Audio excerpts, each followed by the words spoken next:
Very good morning to all my dear students. Hope you all are doing well. Your exams are over. Little bit happy you must be.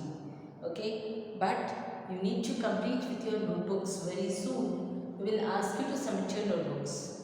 And before that, children, tomorrow is the last date for submitting your answer papers, short answer papers of this periodic assessment 2.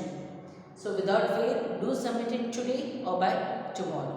Okay. Now, we were already moving with lesson number 3, that is structure of matter, and we had already completed some previous portions. I don't know how much you are recollecting. I will send you one video which is there, which was a previous of this. Okay, do listen to it again and then listen to this video. Okay, so today we are going to begin with a new concept, that is valency. Okay, so this plays a very important role. Valency, children, plays a very important role whenever we are dealing with atoms, molecules and all those things. So let us see what exactly is valency. Valency of an element or a group, it denotes its combining capacity. What does basically valency denotes, children?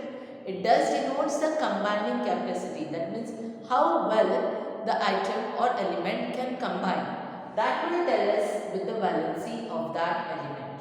Okay. For example, here we can see hydrogen is combining with one molecule of hydrogen is combining with one molecule of chlorine.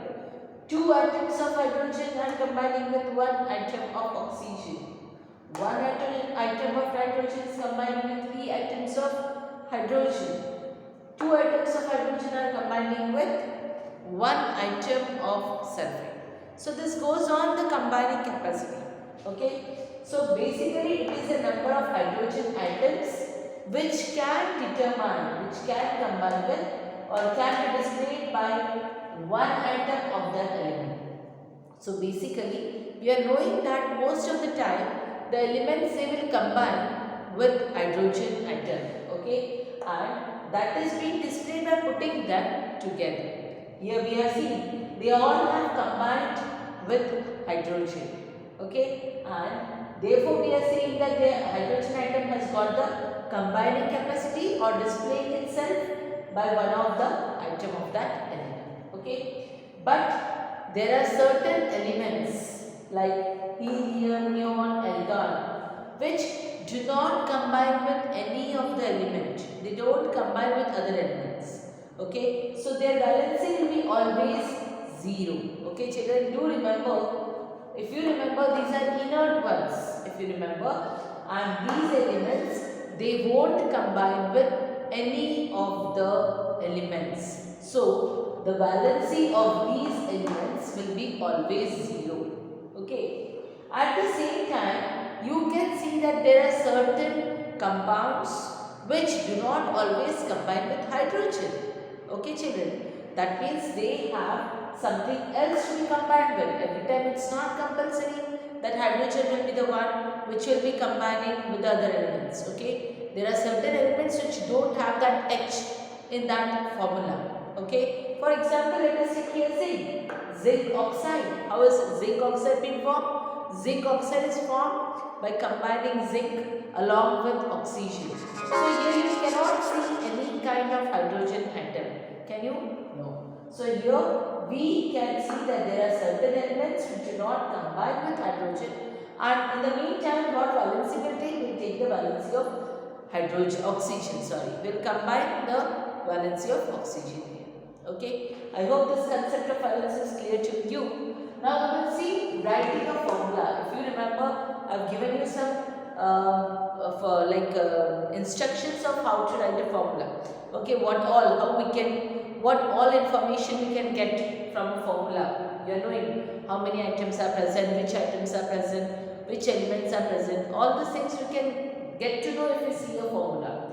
But today we will see how we have to write a formula, how we can make up a formula, how we can construct a formula. Okay. So basically for writing a formula, we need to know two things. Okay. We need to know the symbols of the element and we need to know the valency of the elements. Children, if you can see on the page of valency, there is a column being given there is a table being given. Over there you can see valencies of many elements are being given. So do try to learn them, and on that basis, once you know what the valencies of those elements, then you can surely write with the formulas. So for writing a formula, you need to know the elements, symbols of the elements which are there, along with the valency of that element.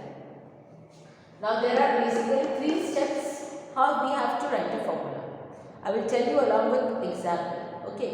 See, first of all we have to write the symbols of the elements which are there, and then we have to write their valencies also. Firstly we have to write the symbols, and then we have to write their valencies. For example, let us take, for example, we have to write the formula of ammonia. How we will write the formula? First thing, what they have said, we need to know the symbols. What are the symbols in ammonia? It is nitrogen and hydrogen. Okay, we are knowing. What are the elements? It is nitrogen and hydrogen. Then they are told we have to write the valencies of those symbols of that element.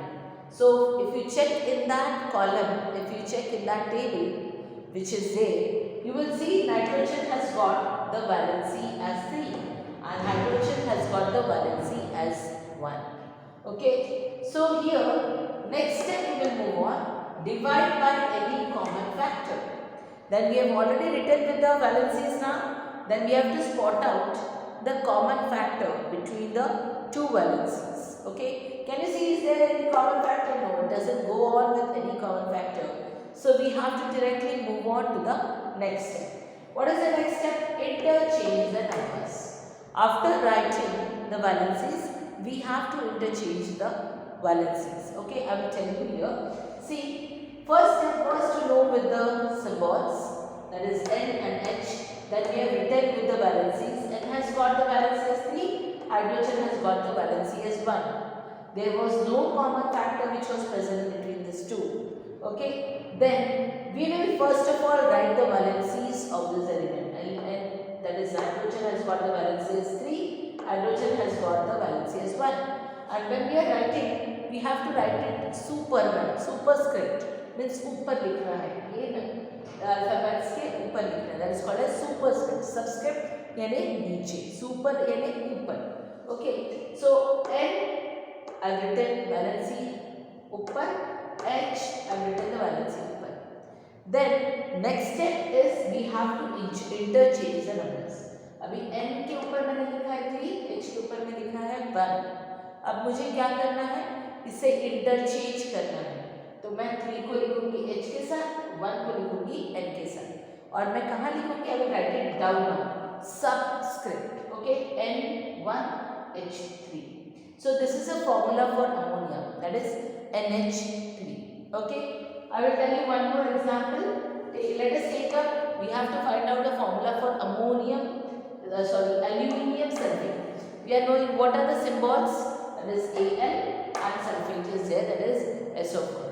Okay, now we have, if you check in that table, you will see that aluminium has got the valency as 3 and sulfate has got the valency as 2. Check up in that column and then we will see.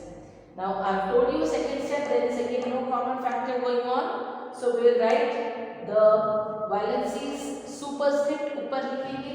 Aluminium has got the valency as 3, SO4 that is sulfate has got the valency as 2. Next step is we have to interchange those valencies. Aluminium will be now 2, SO4 will be 3. So the formula for aluminium sulfate is Al2SO4 3. Got children? Little bit I hope you must have understood. If you make a more practice of this, if you try it by yourself, you will be more fluent, more efficient in doing the writing the formulas. Okay, that's all for today. Thank you.